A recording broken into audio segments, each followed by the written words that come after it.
You're a beautiful sunrise. You make my day so bright. Your smile is so pure, baby. You don't need a thing to be free. Such an inspiration, baby. You're more than anything to me.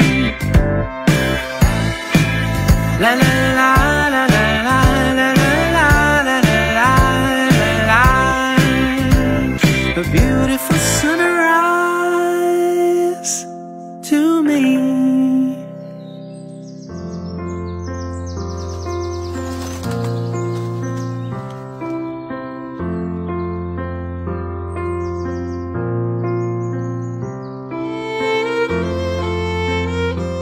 Dito niya gimutang sa tanaman sa ini. O nakita sa Diyos, kadili maayo ang tao makinusara. Nagkinahanglan siya kataba. Mao, nga gihinanok siya damo. O niya, ikuha ang busok sa kabusok.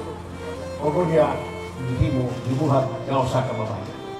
Mga asawa, managpasakop kamo sa inyong mga kaugalingong bana.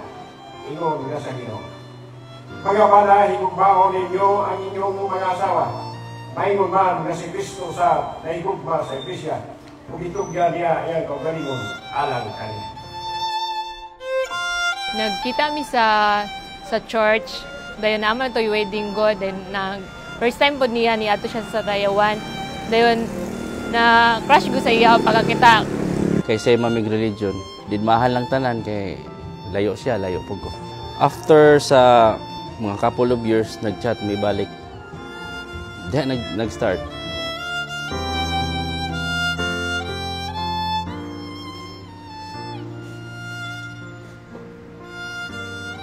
June 16, 2024. Deal.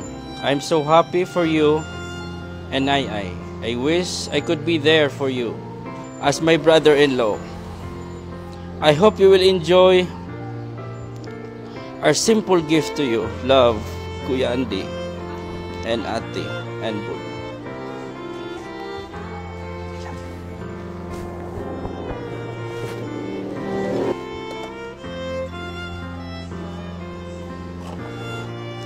It's very beautiful. From the bottom of my heart, I want to thank my brother-in-law, also my sister.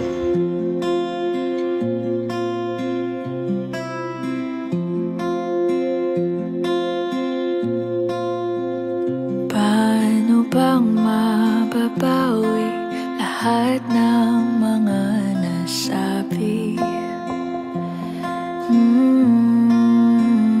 Di naman inakalang ika'y darating lang bigla nang walang babala. Sa isang iglap, nagbagong lahat. Hindi ko na kaya pa na magbangga. Ikaw ang kumpas pag naliligaw. Ikaw ang kulay sa langit na bugaw. Sa bawat bagyo na dumadayo, ikaw ang kanlungan na kailangan ko. Kahit hindi mo alam, ilang beses mo Ang asawa ginapos sulod sa panahon nga buhi pa ang iyang bana. Apan kung ang bana patay na, siya may kagawasan sa pagpamana sa iyang nauyunan, ganya lamang sa Ginoo. Hangtod alos kay ikaw nga asawa, ikaw nga bana, nagapos diha sa kaminyoon. Matod pa sa balaan nga kasulatan, hangtod nga may kinabuhi, nga may gininhawa nga nagula sa imong mga iyo.